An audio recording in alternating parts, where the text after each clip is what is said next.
Good morning. Welcome to First Look, Washington Post Live's not one-stop shop for news and analysis. I'm Michael Duffy, opinions editor at large here at the Post, sitting in for Jonathan Capehart. We're going to begin this morning with Jackie Alemany, congressional investigations correspondent for the Post. Good morning, Jackie, and thanks for joining us. Good morning. Thanks for having me.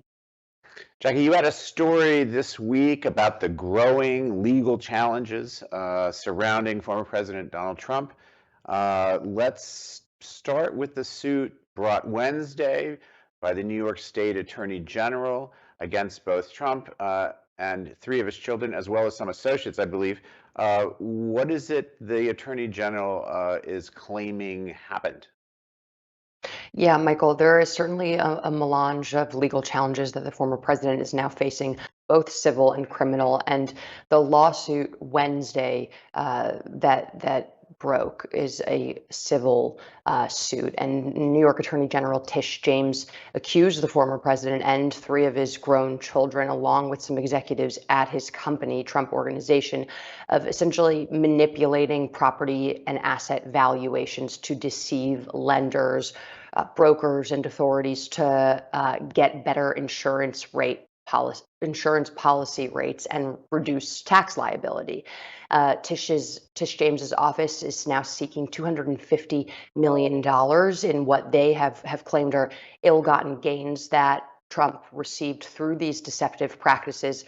And a good example here is Mar-a-Lago, for instance. It's a historic site that Trump claimed was valued at $739 million on the basis that there was potential for residential development, even though he had given up the rights to construct homes on the property because of tax benefits.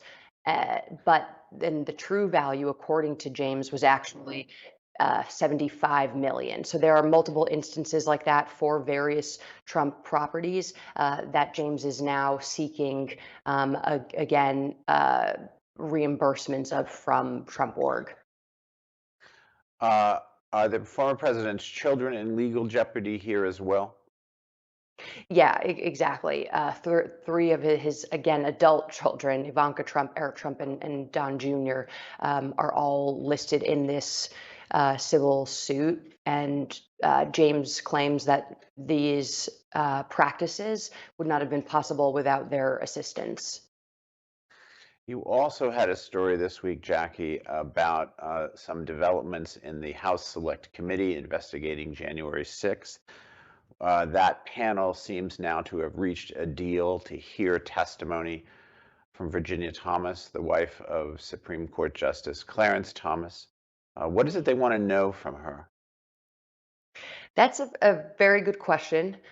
So far, we have reported a number of developments as it relates to Ginny Thomas and her involvement in the efforts to overturn the results of the election. We know that she herself was directly advocating and pressuring local and state officials in Arizona and Wisconsin to try to implement the fake scheme of electors.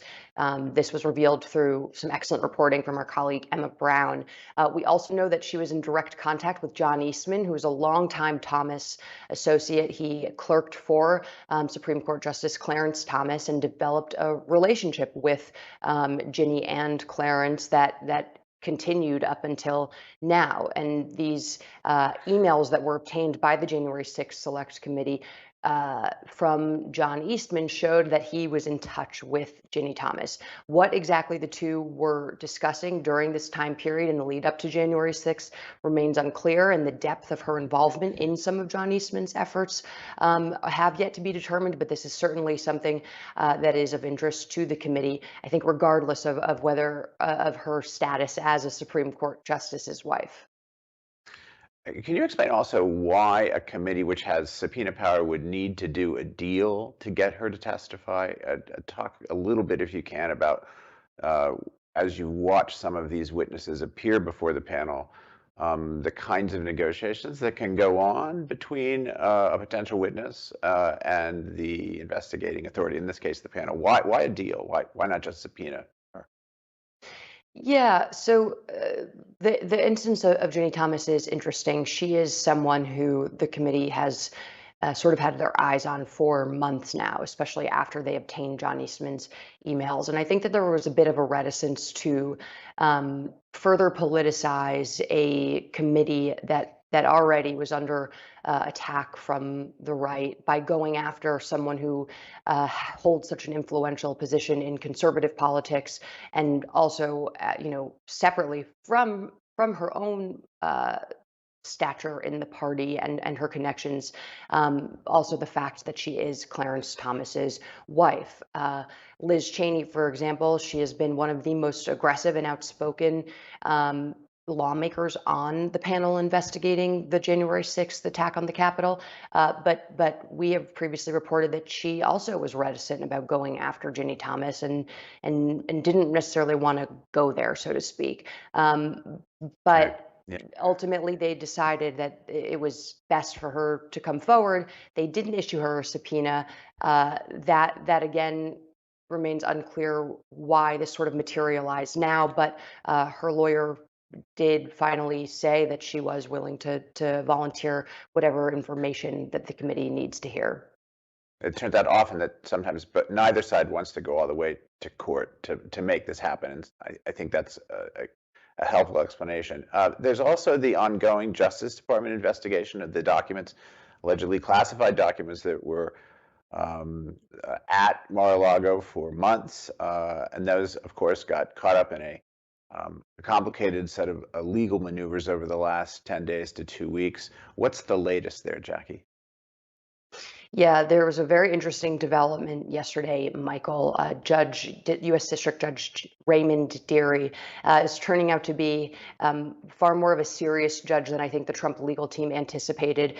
Quite a contrast to Judge Eileen Cannon, who ruled that there should be a special master.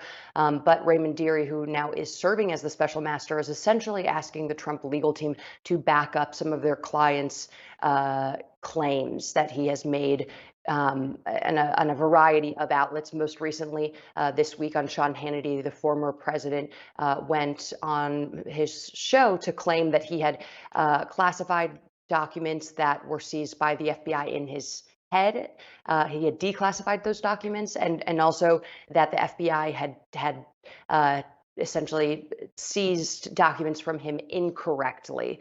And what the judge is now asking is the Trump legal team to factually back up these claims, make them in court as a part of this process by September 30th, and provide sort of a detailed, again, account of whether or not they support the inaccuracies that their client has consistently been making throughout this review process. At the end of the week, or nearly so, an appeals court ruled that the Justice Department probe into the provenance and the status of these documents over the last years can proceed, which may put the whole special master thing to the side. We don't know yet. But is there a chance that the Trump team will appeal that decision as well? Are we going to be in court over who gets to look at these documents for a while longer, or do you think that's coming to a close? And It's a good question. The legal team has been sort of challenging to follow. They've filed appeals at the very last minute, or they've missed deadlines and filed these appeals later than expected. It's likely that they're going to fight this. They're trying to sort of extend this timeline and filibuster as much as possible. Hence, the entire special master process. This very well could be settled in court expeditiously, or we could continue to go through this special master process with Raymond Dearie reviewing the roughly 11,000 documents that were seized from Mar-a-Lago before there can be a damage assessment conducted by the intelligence community and agencies, and a finished investigation by the Justice Department. it's a complex moving picture, and thanks for keeping us up to speed, Jackie. Have a great day. You too. All right, we're going to continue our program with two of our pros, columnists Gene Robinson and Jennifer Rubin, joining us now. Good morning, guys. Morning. Morning, Michael. Okay, so I'm going to start with the top line question that I think people want to know. Uh, do Trump's mounting legal problems, and I think we can all agree that they seem to be mounting, make it, in your view, more likely that he'll run in 2024, less likely, or no impact at all? All right, Gene, go first. I think all this makes it much more likely that he's going to run. This has been my view pretty consistently that uh, he would run, at least announce that he's running and begin to run for president. I remain unconvinced that he will necessarily follow his campaign all the way through to the end. I don't think he wants to risk losing yet again. I think that would be a problem for him. But I think he believes that being a candidate for president will give him some sort of protection, or at least a reason to say that this is all political. It's his political enemies. They're coming after him, and he's a candidate. I think he hopes that will protect him in some way. So I think every new investigation, every advance makes it more likely that he's going to announce, and makes it more likely that he's going to announce sooner rather than later. Jen, more likely, less likely, or no impact? Well, I'm going to risk disagreeing with Gene, which is always a dicey proposition, but I'm going to say it actually makes it harder for the following reason: the money. Once he formally declares for president, all of these financial scrutiny rules come into effect. There are limits on how much he can actually raise. There are disclosure requirements. And right now, I think his primary problem to deal with all of these legal issues is money. He's got to raise gobs of money because suddenly he is fighting a multi-front war, all with lawyers who have learned, by the way, to get paid up front. No more of this waiting till the back end to chase Donald Trump down. So I think he will continually put off running, sort of like healthcare week was coming. The healthcare plan was always coming 2 weeks down the road. So he'll try to remain in the limelight, trying to kind of freeze the field, and in particular bedevil Ron DeSantis, who is his main rival. But I think he's going to avoid actually formally declaring because of the money issue. And that's going to become an acute problem for him. In particular, if some of these lenders start calling in loans saying, well, it does look like he misrepresented certain things or he's broken certain covenants, then it becomes really a race to the bottom for him. Gene, let's turn the question around a little bit. When Trump is so front and center, especially with legal issues in the news, does that help one party or the other now that we're less than 2 months away from a midterm election? Well, look, it's difficult to predict midterm elections. Difficult to predict that a midterm election will go against historical trends. Historical trends would make this a very, very favorable cycle for Republicans.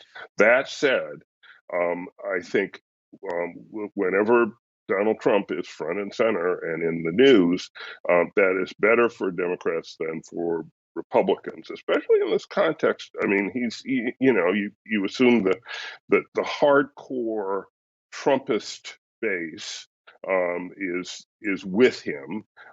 He's not on the ballot. Are they going to come out and vote? Probably a lot of them will, but his being in the news definitely it means that independents who disapprove of him by a huge margin, I think makes them more likely to pay attention and to come out in favor of Democrats. Now, the other big issue that, of course, is impacting the midterms and likely, I think, to have a significant impact is the Dobbs decision, and so that's kind of a separate thing. But I think Trump is that's not what the Republicans want to be talking about. They want to be talking about inflation. They want to be bashing Joe Biden, making it a referendum on him. If you make it a choice between Biden and Trump, we kind of know, we've run that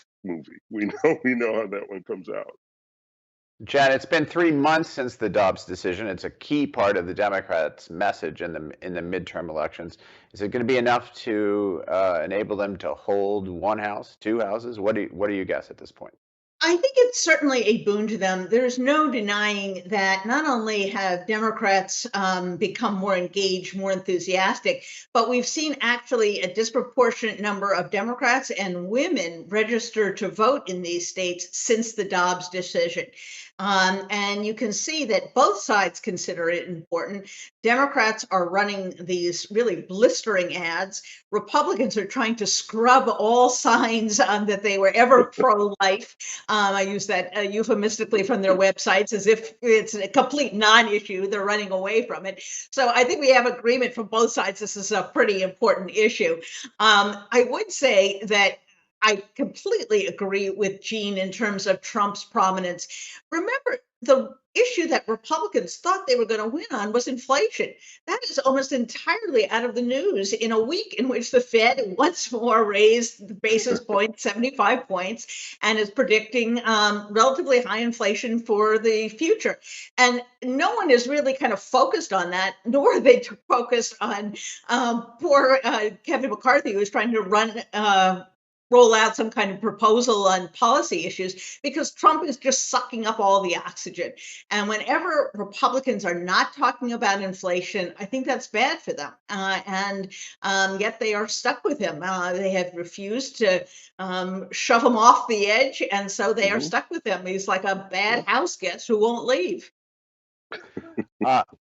Gene, you're laughing, but I'm wondering whether this interest rate rise is as benign as Jen is suggesting. There may be more to come. Does that get factored into how voters think about the economy and how they'll vote?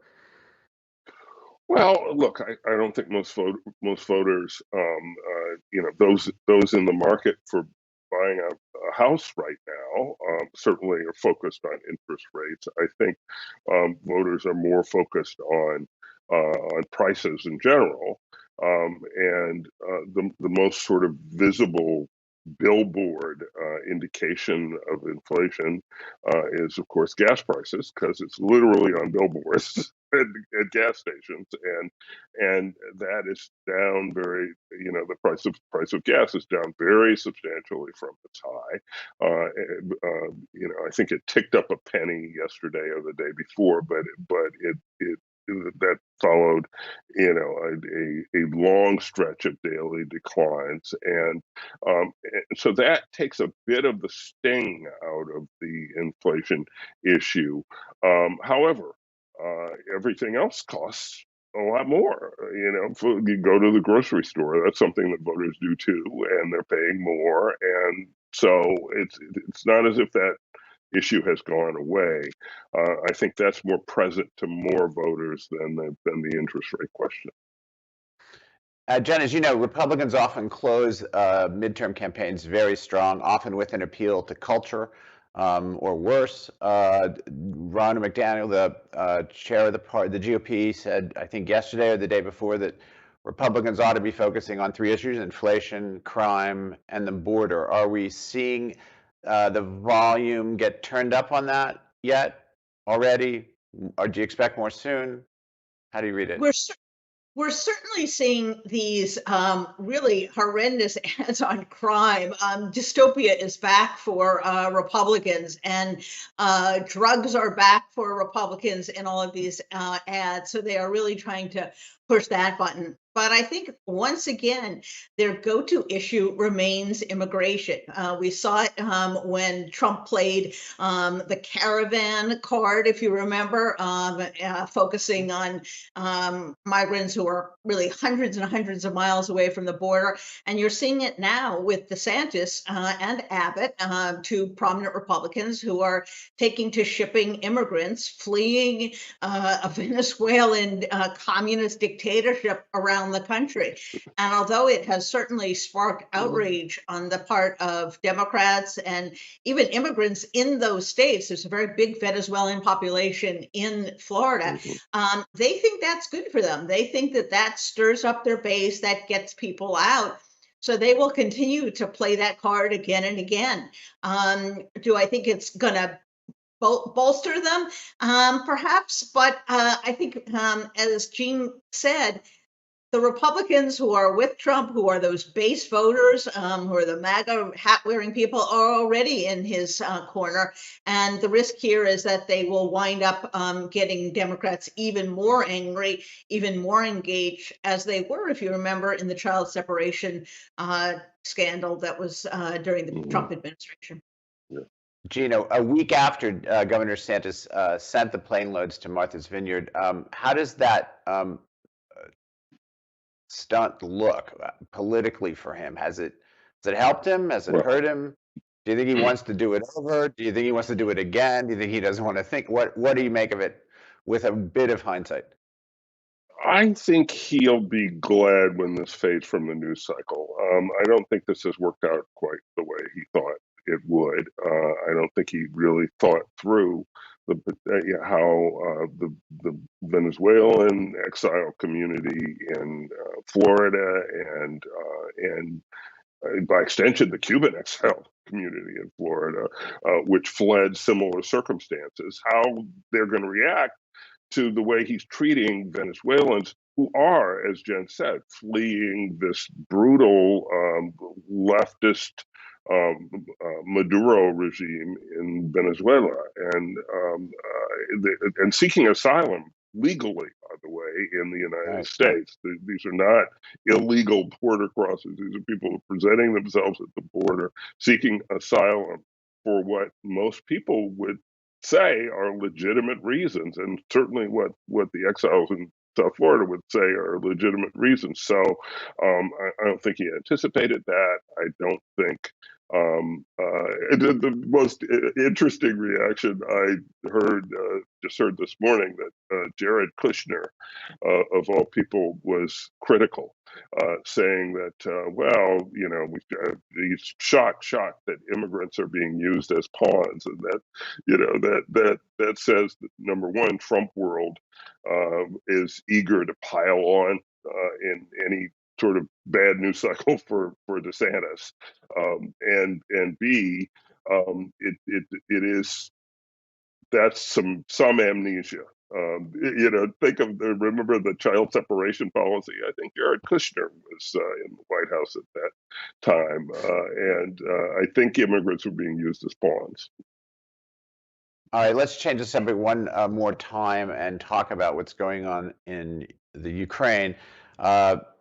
Earlier this week, President Biden spoke at the United Nations, I think it was Wednesday, where he addressed the war, and he said this. Let's listen to a clip. This war is about extinguishing Ukraine's right to exist as a state, plain and simple, and Ukraine's right to exist as a people. Whoever you are, wherever you live, whatever you believe, that should make your blood run cold. Jen, what did you think? Was this an effective speech? And if so, tell us why. Well, I think this part of the speech was very effective. He was really bordering on fury there, and really took it to Putin. There was no mincing words. There was no indirect reference. This was really essentially calling them genocidal, which I think there's an argument that they are. And he pointed to the human rights atrocities. He pointed to the unprovoked aggression. He pointed to the threats of nuclear war, which Putin is once again, bantering about. So I think that part of the speech was very effective. There's a tension in that speech and in the foreign policy general in this administration that they are trying to balance two things that are sometimes in contradiction. On one hand, it is very important for Biden to take the side of democracy and to emphasize that we're in an existential struggle with authoritarian regimes. On the other hand, quite pointedly, he is reaching out to non-democracies and saying, we realize there are other kinds of countries out there, and we want to work with you too. We want to do things like climate change and work on food insecurity and a bunch of other issues. So that's the kind of tension there. We saw it in that infamous fist bump in Saudi Arabia, that on one hand, this administration very badly wants to once more be the leading democracy and to have the moral high ground. On the other hand, they find themselves making accommodations to regimes that are not democratic at all. And I got to say, it feels a little bit like the Cold War in that respect, that will sort of take a lot of very imperfect allies, including places like Saudi Arabia, in order to thwart aggressive authoritarian regimes. So there's nothing new that we haven't seen here for the better part of the 20th century. For those of us who remember it. Gene, Ukraine President Zelensky also addressed the UN this week. He did it virtually, and he said that Russia would be forced to end the war that it started. Does that sound realistic so far? Yeah, it's definitely unrealistic so far. I mean, there's no indication that Vladimir Putin intends to end this war anytime soon. I mean, one thing the UN General Assembly, I think it is having a real purpose, a real impact this time around. It doesn't always, but I think it is a powerful demonstration of just how united the world is in its outrage and shock and disapproval of what Putin is doing. He has nobody speaking up for him. And for what Russia is doing at the General Assembly, at the Security Council, I guess Belarus maybe, but I mean that's it. So I think this is sort of a powerful demonstration of world opinion, world government opinion. But that said, Putin continues doubling down, calling up these 300,000 reserves, which is going to take him some time to actually deploy. And I think we're going to see the fighting go on, and then winter will come, and things will sort of freeze in place. And I think Putin will he certainly will not change his policy before he sees how the winter goes and sees if a cold winter without Russian gas potentially has an impact in Europe. I doubt that it will, but I think that's his next move. Guys, you're both awesome. Thanks for taking the time. We are out of time, so thank you very much. We're going to have to leave it there. Eugene Robinson and Jennifer Rubin, columnists for the Washington Post. Thanks very much for joining us today. And thanks to you all for watching. To check out what's coming up next on Washington Post Live, go to WashingtonPostLive.com and find out more. Thanks again for joining us this morning. I'm Michael Duffy.